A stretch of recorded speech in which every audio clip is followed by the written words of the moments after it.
Inter audit revision strategy तुम लोगों के साथ मैं डिस्कस कर रहा हूँ, ठीक है। प्लीज़ ध्यान देना, ये जो भी नोट्स वगैरह है ये सब लिंक में रहेगा नीचे, आप खाली ध्यान से सुनो। इंटर ऑडिट रिविजन स्ट्रेटजी, ये ऑडिट में इतने सारे चैप्टर्स, इतना बड़ा सिलेबस है, प्लस 27 स्टैंडर्ड्स है, जिसमें से काफ़ी सारे स्टैंडर्ड्स तो चैप्टर के अंदर मर्ज होके आते हैं। तो हम लोग जब भी उसका रिविजन प्लान बनाएंगे तो what shall be our approach, इस रिविजन स्ट्रैटेजी में मैं तुम्हारे साथ टोटल डिस्कस करूंगा एक एक चीज, ठीक है। ध्यान देना, सबसे पहले ऑडिट में 2 वॉल्यूम्स है, ठीक है, red book blue book, there are 2 volumes as per institute's classification. The first volume contains 8 chapters, chapter 1 to 8 plus 27 standards, and the second volume contains 5 chapters, chapter 9 से 13, ठीक है। रिविजन स्ट्रैटेजी जो अभी discuss करेंगे उसमें क्या क्या आएगा, वेटेज, किस चैप्टर का कितना वेटेज, और ये वेटेज मैंने नहीं बनाया, ये खुद इंस्टीट्यूट ऑफ चार्टर्ड अकाउंटेंट ने बना के दिया, भाई इतना इतना वेटेज है, तो वेटेज। दूसरा, एस्टिमेटेड टाइम फॉर रिवीजन, कि कोई भी एक चैप्टर और उसके साथ जो एसोसिएटेड स्टैंडर्ड्स और ऑडिटिंग है उसको रिवाइज करने में कितना समय लगना चाहिए, कि एस्टिमेटेड टाइम फॉर रिवीजन, ये बहुत इंपॉर्टेंट होता है। जब कभी एक स्टूडेंट अपना स्टडी प्लान बनाने बैठता है तो एज अ स्टूडेंट उसको चैप्टर का लेंथ का आइडिया नहीं होता, चैप्टर के टफनेस का आइडिया नहीं होता, तो वो अंडर एस्टिमेट कर लेता है या ओवर एस्टिमेट कर लेता है। तो इसीलिए एस्टिमेटेड टाइम बहुत जरूरी है, वो मैंने बना के डाल दिया है, ताकि उससे क्या तुम आराम से सोच पाओ कि इतना इतना टाइम लगेगा, तुम अकॉर्डिंगली अपना स्टडी प्लान फ्रेम कर पाओ। थर्ड, अगेन एक इशू आता है कि सर 13 चैप्टर्स है, मैं कौन सा चैप्टर पहले पढ़ूं कौन सा बाद में पढ़ूं, तो वो सीक्वेंस भी मैटर करता है, तो वो सीक्वेंस मैंने बता दिया। एंड लास्ट, ये टोटल रिवीजन स्ट्रैटेजी जो है ये 80 आवर्स की है, ठीक है। मेरा जो बैच अभी कंप्लीट हुआ है ये 120 घंटे का बैच है, एक बार शो कर देता हूं मैं, देखो। लॉ का तो मैं पहले ही बता चुका हूँ, लॉ का रिवीजन स्ट्रैटेजी, लॉ का जो बैच हुआ था वो 78 क्लास का था, 170 आवर्स के आसपास था, और उसका रिवीजन स्ट्रैटेजी मैं अलग से पहले डिस्कस कर चुका हूँ, तुम लोगों के साथ यूट्यूब में भी डाल चुका हूँ। ये ऑडिट की बात हो रही है। ऑडिट का जो टोटल क्लास है 56 क्लास है और 120 घंटा है रफली, ठीक है। This is the schedule, okay. This schedule you will find on the website, website में मेरे जाओगे तो वेबसाइट में शेड्यूल्स डाला हुआ है, वेबसाइट में आप जाओगे तो मिलेगा अमेंडमेंट्स, ऑनलाइन क्लासेस, गैलरी वगैरह, डाउनलोड शेड्यूल, तो वहीं शेड्यूल में आप जाओगे तो आपको शेड्यूल पूरा मिल जाएगा। 56 क्लास 120 घंटा, तो 120 घंटा जिसको मुझे पढ़ाने में लगा बहुत टाइम तुम लोगों को, वो तुम आराम से 80 आवर्स में रिवाइज कर लोगे। तो 80 आवर्स का एक रिविजन मॉड्यूल है, वो बता दूंगा। पढ़ने के 3 स्टेजेस होते हैं। फर्स्ट स्टेज सबसे जोरदार होता है, प्रिपरेशन ऑफ द क्लासेस, मतलब हमने क्लासेस अटेंड कर लिया, हमारा पूरा सिलेबस देखा हुआ है, टीचर से सुन लिया, कॉपी नोट्स रेडी है, बुक रेडी है, सारा रिसोर्सेज रेडी है, and I know the entire syllabus, I have learned it once, I have seen it once, that's the first stage, that is very important. उसके बाद second stage आता है, ये 80 hours revision जो अभी मैं दिखाने जा रहा हूं नीचे, ठीक है, कि कैसे कैसे क्या करना है, वो सेकेंड स्टेज है। ये 80 आवर्स रिवीजन जो है ये आपको कब करना चाहिए, तुमको कब करना चाहिए, ये तुमको करना चाहिए जब एग्जाम के पहले 2 महीना या 3 महीना जो होता है ना एग्जाम के ठीक पहले, उस दौरान तुमको करना चाहिए, ठीक है। एंड थर्ड है 2 days रिवीजन, वो एकदम लास्ट में जब तुम्हारा एग्जाम आता है, एग्जाम के 2 एग्जाम के बीच में, जैसे ऑडिट इज पेपर 6, तो तुम पेपर 5 एडवांस अकाउंट देके आए हो, अब तुम्हारे हाथ में 44 आवर्स है, उसमें तुमको अपना बेस्ट निकाल के रिवाइज करना है पूरे ऑडिट को। तो 2 days रिविजन बाद में, पहले 80 आवर्स रिविजन। ये रहा नेक्स्ट पेज, ये 3 पेजेस है टोटल, तो मैं सेकंड पेज पे आ रहा हूँ, ये सेकंड पेज पे आया। ये रहा sir inter audit, C inter audit sequence, कौन कौन सा चैप्टर पहले पढ़ोगे देख लो, सीक्वेंस मैंने ऐसे भी बता दिया और वहाँ नीचे भी बता दिया है। सबसे पहले चैप्टर 10 होगा कंपनी ऑडिट, फिर चैप्टर 11 करोगे ऑडिट रिपोर्ट एंड कारो, फिर इसमें आ जाओगे वॉल्यूम 1 में चैप्टर 1, 3, 5, 7, 8, 2, 4, 6, फिर वापस से अपने जाओगे वॉल्यूम 2 वाली किताब में, वहां पे चैप्टर 9 करेंगे, बहुत बड़ा है, अच्छा रहेगा, फिर बैंक ऑडिट, और फिर लास्ट में वो स्पेशल एंटिटीज वाला ऑडिट, दैट्स द सीक्वेंस। अब एक एक करके देखो यहां ध्यान से, जैसे इंस्टीट्यूट ने बनाया ना वेटेज, वही वेटेज मैंने दिया है। इंस्टीट्यूट ने बोला चैप्टर 1, 2, 7 और 8, ये चैप्टर 1, 2, 7 और 8 ये मिला के 20 to 25% का वेटेज रखता है सिलेबस में। चैप्टर 1, 2, 7, 8 20 से 25% तक का वेटेज रखता है। चैप्टर 3 का अलग से वेटेज है 5 से 15%, उसमें स्टैंडर्ड्स भी बहुत सारे हैं, देखो तुम जरा। चैप्टर 4 एंड 6 मिलाकर 10 से 15% का वेटेज है। चैप्टर 5 और 10 मिलाकर 15-20% का वेटेज है। 11 5-15%, 9 10 से 15% है, 9 तो बड़ा चैप्टर है ही, और 12 और 13 दो चैप्टर जो लास्ट के वो मिला के 10-20% का वेटेज है। ये वेटेज का जो क्लासिफिकेशन है वही है जो इंस्टीट्यूट ने दिया है। मैंने स्टैंडर्ड्स भी इसमें मिक्स कर दिया है। ओके, तुम देखो रेड कलर में जो है सारे स्टैंडर्ड्स है, तो जिस चैप्टर से जो स्टैंडर्ड जुड़ा हुआ है सब है इसमें। All 27 standards are there. तुम रेड कलर में जितने भी स्टैंडर्ड्स हैं सब काउंट करोगे 27 हो जाएगा। मैंने पूरा गिन के डाला एकदम, ठीक है। तो स्टैंडर्ड्स प्लस सारा चैप्टर का एक वेटेज तुमको दिख रहा है। लर्निंग सीक्वेंस 3rd 8th वो तो वही है जो ऊपर मैंने लिख के दिया है, learning sequence. This is the learning sequence for you. ये रहा लर्निंग सीक्वेंस, सेम है ये और ये लर्निंग सीक्वेंस एकदम सेम है। अब आता है एस्टिमेटेड टाइम फॉर रिवीजन, कि सर मेरे को ना रिवीजन घर में प्लान बनाना है कि मैं जब रिवाइज करूंगा सितंबर अक्टूबर महीना में, तो हाउ मच, या मार्च अप्रैल महीने में, तो how much time should I dedicate to each of this chapter. तो sir chapter number 1 and along with these standards, ये 6 स्टैंडर्ड है यहाँ पे, आप देखो जरा, 1 2 3 4 5 6, ठीक है, 6 स्टैंडर्ड्स है यहाँ पर, 6 ऐसे।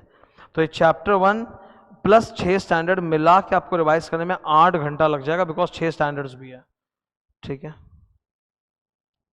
सेकंड चैप्टर जो तुम्हारा है audit strategy planning programme, along with the two standards 300 और 320, 4 घंटे लगेंगे। ऑडिट सैम्पलिंग में 2 घंटा लगेगा, एनालिटिकल में भी 2 घंटा लगेगा, ठीक है। इनमें एक एक स्टैंडर्ड है। Audit documentation is a massive chapter. Sir इसमें स्टैंडर्ड गिनो आप, 1 2 3 4 5 6 7 8 9, 9 स्टैंडर्ड्स, 12 घंटे मान के चलो। मैंने बहुत सोच समझ के कैलकुलेट किया है वो सब टाइम, ऐसा नहीं कि मैं रैंडम ऐसे खुश बोल रहा हूँ, बहुत सोच समझ के दिमाग लगा के बनाया हूँ। इसीलिए मैं ये नहीं बोला कि 8 घंटे में पूरा रिवीजन, ये 80 घंटे का रिवीजन है।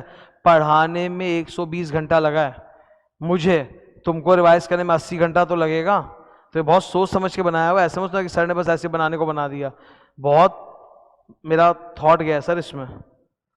रिस्क एंड असेसमेंट, ये chapter number 4 along with 2 standards, 6 घंटे, हार्ड चैप्टर, थोड़ा लंबा चैप्टर भी है।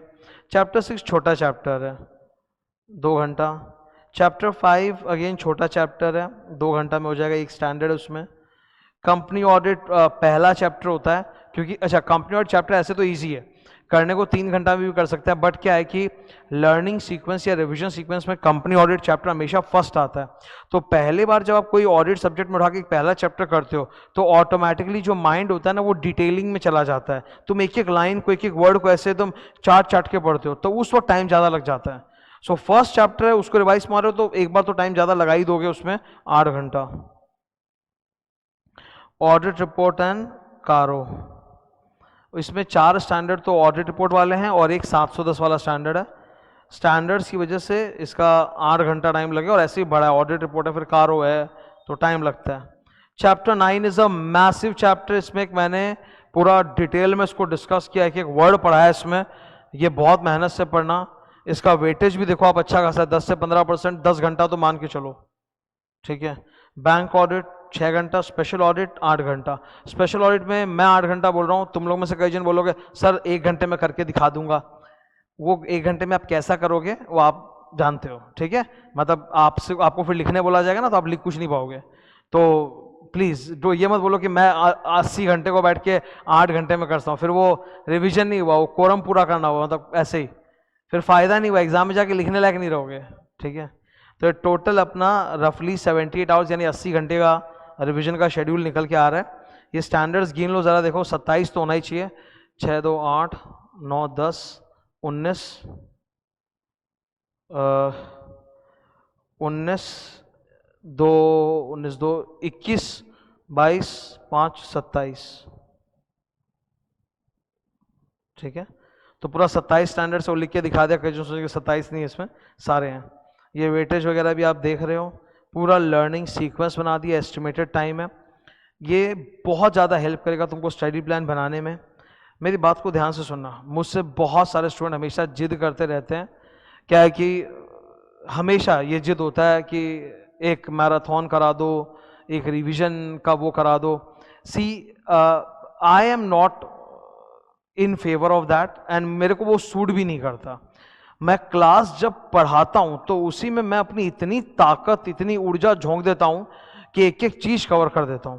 और मैं कॉपी नोट बना देता हूं, बुक नोट बना देता हूं, मार्क करा देता हूं, सारा कंट्रोवर्सी सब दूर कर देता हूं, आंसर का ड्राफ्टिंग, ईच एंड एवरीथिंग.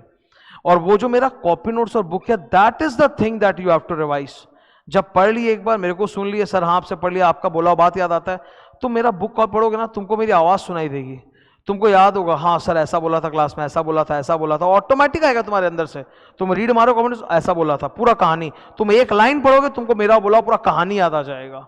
ठीक है, तो you don't have to listen to me again, you have to read and learn it. Best revision होता है कॉपी नोट्स और बुक्स से, वीडियोस से नहीं होता. मैं बहुत बार बोल चुका हूं, आज फिर बोल रहा हूं, किसी भी रिवीजन वीडियो में या मैराथन वीडियो में कोई भी टीचर हो, कोई भी टीचर, मैं कोई भी, वो नहीं करा सकता पूरा रिवीजन. बिकॉज एक लिमिटेड टाइम में कितना बोलेगा सांस रोक के. फिर वो होगा यही कि जो खाली जो पॉपुलर स्टफ है ना, जो लास्ट 20 साल के स्कैनर में जो ज्यादा पॉपुलर है, खाली वो टॉपिक पे बोलना होगा जो अब आने वाला है नहीं, बिकॉज पेपर पैटर्न और ट्रेंड पूरा चेंज कर गया है. ठीक है, you are getting my point. वो नहीं हो पाएगा. वो आप समझ लो सिलेबस का मुश्किल से 5 या 10% टच होगा, और वो भी बहुत गलत तरीके से टच होगा. उसमें जो सुर और ताल निकलेंगे ना, वो ओल्ड वाले निकल जाएंगे, सारे ओल्ड वाले. क्योंकि किसी भी टीचर के दिमाग में पुराना वाला चीज ज्यादा घूमेगा, 10-20 साल का scanner, rather than the latest trend. You are getting my point. और तुम लोग का तो लास्ट 2 साल में ऑडिट सर भयंकर चेंज हुआ है. Your intro audit has now become so hi fi, एक एक प्रोसीजर वगैरह. फाइनल का तुम्हारा अगर कोई भाई बहन होगा ना, उसको भी पूछ के बोलोगे ना ये पढ़ा दो, वो नहीं पढ़ा पाएगा ढंग से, इतना हार्ड हो गया. तो प्लीज अंडरस्टैंड, रिविजन का बेस्ट सोर्स होता है the book and copy, not any kind of a revision video. मैं वीडियो अगर कोई डालूंगा भी तो उसमें एक अच्छा अकेडमिक कंटेंट होगा. जैसे भाई इंटीग्रेटेड केस स्टडीज जो हैं, जिसपे एमसीक्यू है, लंबी लंबी कहानी वाले, वो डाल दिया, चलो वो एक अच्छा कंटेंट है, और बार बार व्यू करना पड़ता है, तो वो यूट्यूब में स्टूडेंट देख लेगा, ठीक है, दैट इज ओके. अमेंडमेंट हुए तो वो यूट्यूब में डाल दिया, वो ठीक है. या अगर एग्जाम का पेपर और सजेस्टेड आंसर आता है इंस्टीट्यूट का, वो डिस्कस कर दिया तुम लोग के साथ. तो वो जो एक्स्ट्रा क्वेश्चन आंसर है, मटीरियल है, वो डिस्कस करना is okay. But revision video I don't think is good, neither it is good for student और टीचर के एंगल से. मेरी अपनी एक लिमिटेशन है, मैं हमेशा डिटेलिंग में बात किया हूँ, मेरे से ऐसे ऊपर से टच करके बोला नहीं जाता, और मैं स्पीड नहीं पढ़ा सकता. मतलब मैं, तुम बोलोगे कि सर ऐसे तर स्पीड में सुना दो, आई am not a good person for that. वो मैं स्पीड में ऐसे बोल नहीं सकता. मेरा एक टोन है, एक डिक्शन है, मैं धीरे धीरे समझा के बोल सकता हूँ. हड़बड़ी वाला कराना मेरे लिए पॉसिबल नहीं है. ये रिवीजन प्लान बनाने का मकसद था तुमको पूरा हेल्प करना कि देखो ऐसे ऐसे इतना टाइम लगेगा, ये सीक्वेंस है, ऐसे पढ़ो, ये स्टैंडर्ड्स ऐसे, इससे पूरा तुम एक स्टडी प्लान अच्छे से बना पाओगे. अच्छा, बहुत सारे अप्रोचेस होते हैं कि सर रिवीजन कैसे करना चाहिए. क्या मतलब ऐसा करें क्या कि जो लास्ट 2-3 महीना रिवीजन का होता है, उसमें ऑडिट को एक बार में 10 दिन या 6 दिन लग के लगातार पूरा कर डालें, कि डेली 2-2 घंटा करें, क्या तरीका है. मैं जो बोलने जा रहा हूँ अभी, वो सिर्फ और सिर्फ ऑडिट सब्जेक्ट के लिए रेलेवेंट है, वो लॉ के लिए रेलेवेंट नहीं है. मैं पहले बता देता हूं तुमको. ये देखो इधर, ये आ गए इधर, ये मैं सिर्फ और सिर्फ मैं आपसे ऑडिट का ही बात कर रहा हूं. आई am not talking about law.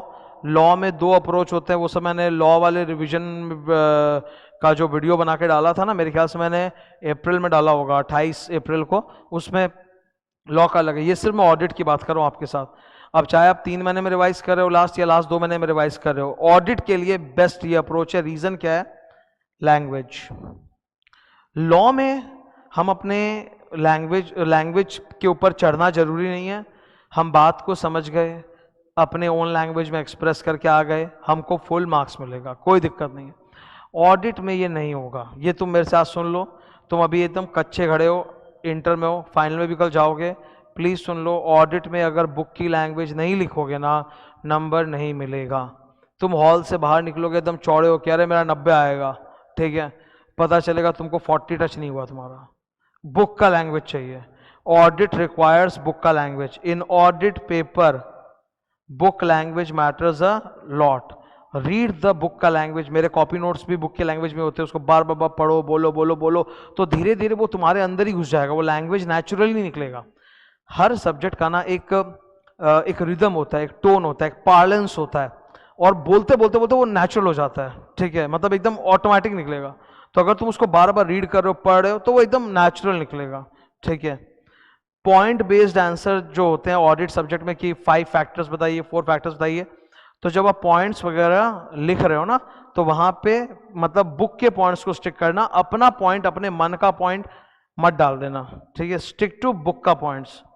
तो ऑडिट के लिए सर बेस्ट अप्रोच रिवीजन क्या है, आप डेली 2-2 घंटा लगाओ, एकदम फ्रेश, हो सके तो अर्ली मॉर्निंग उठाना, जब माथा एकदम तेज चल रहा हो, एकदम अर्ली मॉर्निंग उठा लेना, 2 घंटा डेली, 40 डेज खल्लास, डेली 2 आवर ऑडिट रिवीजन, 80 घंटे हैं 40 दिन में करके डेली। और मतलब फालतू टाइम मत उठा लेना, ये नहीं कि अब हम सो रहे हैं सर, अभी मेरा सोने का इच्छा है तो हम उठा रहे हैं, भाई सोने का अगर आपका इच्छा है और आप मचान पे मतलब बेड पे लेट के ऐसे ये ऑडिट की पुस्तक उठा लोगे, तब तो 2 घंटे जाओगे नहीं, 5 मिनट में बोल रहा हूँ नींद में चले जाओगे, ठीक है। किसी भी इंसान को अगर नींद नहीं आने की बीमारी है, तो उसके हाथ में ना ऑडिट सब्जेक्ट का बुक पकड़ा दो और बोलो लेटो एक बार और 5 मिनट रीड मारो, वो ऐसा नींद में जाएगा कि 3 दिन तक नहीं उठेगा, उसके जन्मों जन्मों की जो जमा हुई भी पूरी नींद है ना, पूरी हो जाएगी। तो प्लीज यार इस सब्जेक्ट के साथ ये गलती मत करना कि लेट के पढ़े और जब माइंड डाउन है, इसको तब पढ़ना जब माइंड एकदम हाई ऑर्बिट में एकदम एक्टिव है, तुम्हारा माइंड एकदम जोरदार वर्क कर रहा है, तुम उठाओ और एकदम active body language, you should have book, you should have my copy notes. मैं हमेशा बोलता हूँ पहले कॉपी फिर बुक, फिर कॉपी फिर बुक, इस तरह से तो करते करते पढ़ने जाना, एकदम आराम से रिवाइज होगा, एकदम एक्टिव बॉडी लैंग्वेज लेके पढ़ना तो बेहतर रहेगा। और डेली 2 घंटा नियम से, क्योंकि हमको लैंग्वेज अपने अंदर डालना है। अगर हमने यहाँ पर ऐसा किया कि 8 दिन में 80 घंटा पढ़ लिया, मतलब 10-10 घंटा 8 दिन लगा दिया, तो होगा क्या, एक बार तो लैंग्वेज जोर का आ जाएगा और फिर वो जोर का निकल भी जाएगा, जैसे ही दूसरे सब्जेक्ट में घुसोगे फुश पूरा ऑडिट उड़ जाएगा। तो इसीलिए it is necessary to stretch it, कि 2-2 घंटा करके 40 दिन तक उसको खींचे, ताकि धीरे धीरे वो लैंग्वेज डाइजेस्ट हो, मन में घूमे, माइंड में घूमे, रिवॉल्व करे, ठीक है। सारा लैंग्वेज का खेला है यहाँ पे। क्वेश्चन आंसर्स बिल्कुल पढ़ेंगे।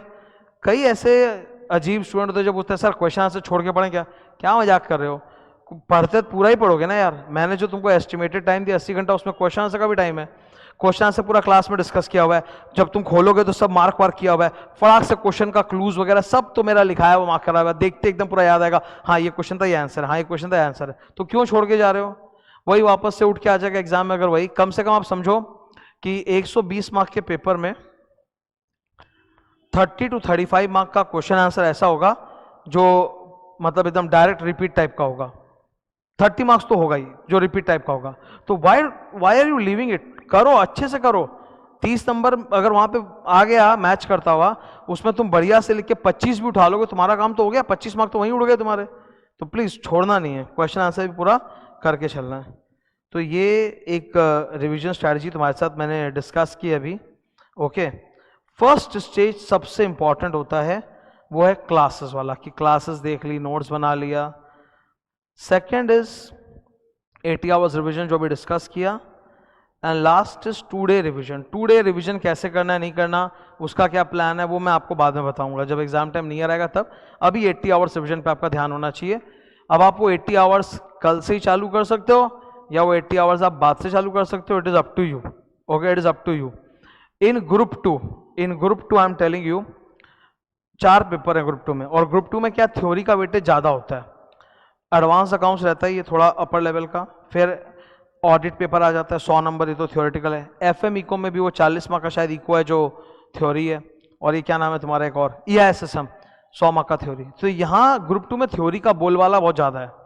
2 चीजें जो दिक्कत दे सकती हैं अति ज्यादा, वो है ऑडिट और EISSM, ठीक है। EISSM के बारे में मेरा अभी कोई कमेंट्स नहीं, no comments, I can talk about audit. At least यहाँ इतना मैंने तुमको कवर करा के समझा दिया है, मेरी इतनी सारी कहानियाँ, प्रैक्टिकल एक्सपीरियंस, वो तुमको हेल्प करेंगे सोचने में और लिखने में। कम से कम ये तो नहीं होना चाहिए कि ऑडिट में सर हमको दिक्कत हो गया एग्जाम में, इतना मैं मेहनत किया हूँ, अब तुम कूट कूट के मेहनत कर लो, रिविजन मार लो उसका, तुम देखना आराम से 60+ भी जा सकता है मौका पे एग्जाम्शन। और एग्जाम्शन का एक अपना फायदा होता है ना कि कल को अगर जैसे जैसे मैं अपना एग्जांपल देता हूँ, क्या हुआ कि रैंक आएगा नहीं आएगा किसी को मालूम नहीं होता, चाहे वो इंटर का एग्जाम था चाहे फाइनल का एग्जाम था। मैं एग्जाम से निकला ना तो मेरे मन में भगवान को मैं प्रार्थना किया, भगवान रैंक दिला देना, पर मेरे को एक्सपेक्टेशन नहीं था, लेकिन मेरे को ये भी एक्सपेक्टेशन नहीं था कि मैं बुरी तरह से फेल होऊंगा। आई न्यू इट वेरी वेल कि मेरा एक ग्रुप तो निकलेगा ही और दूसरा ग्रुप में भी 2-3 पेपर में एग्जामिशन आ जाएगा, मेरे को खाली 1 या 2 पेपर देने जाना पड़ेगा। ये मैं आपको सच बता रहा हूँ, मेरा इंटर फाइनल का एग्जाम में बहुत मेहनत किया जान लगा के, ठीक है, दोनों में मेरा रैंक आया। और पर मेरे को रैंक आने के पहले मालूम नहीं होता ना कि रैंक आएगा, बस भगवान से प्रार्थना करते आ जाए। पर यह भी नहीं था कि I am going to fail badly. I knew it कि मेरा एक ग्रुप तो निकलेगा और दूसरे ग्रुप में 2-3 पेपर आउट मतलब एकदम एग्जामिशन जाएगा, तो अगर अगली बार भी मैं गया तो 1 या 2 पेपर ले जाऊंगा। ये होता है तैयारी, ये किस्मत नहीं थी, ये तैयारी थी। पर रैंक आ गया, भगवान ने सुन लिया, जो 1-2 पेपर खराब गए तो उनमें भी अच्छे नंबर आ गए, तो भगवान की कृपा है, वो हो गया किस्मत, ठीक है, जो फिर अल्टीमेटली आपको और ऊपर उठा देता है। पर अपनी मेहनत सबसे पहले आती है। तो that was all that I wanted to discuss with you. Best wishes to you, अच्छी तरह से पढ़ो, हार्ड वर्क करो, पक्का पक्का मैं बोल रहा हूं फल मिलेगा और बहुत ही अच्छा फल मिलेगा, ठीक है। What ever fruit you will get, remember सबसे ज्यादा वो तुम ही एंजॉय करोगे लाइफ में, तुम्हारा फैमिली भी 2 नंबर पे आएगा, सबसे पहले तुम ही एंजॉय करोगे। मैं रैंक लाया या मेरी सक्सेस सबसे पहले मैं एंजॉय करता हूं, उसके बाद जाके मेरी फैमिली आती है, ठीक है। तो तुम मेहनत करोगे, तुमको उसका पारितोषिक जीवन भर मिलेगा, लाइफ लॉन्ग, जब तक जियोगे तब तक एक डिग्री करियर तुम्हारे साथ चलेगा। Thank you, best wishes.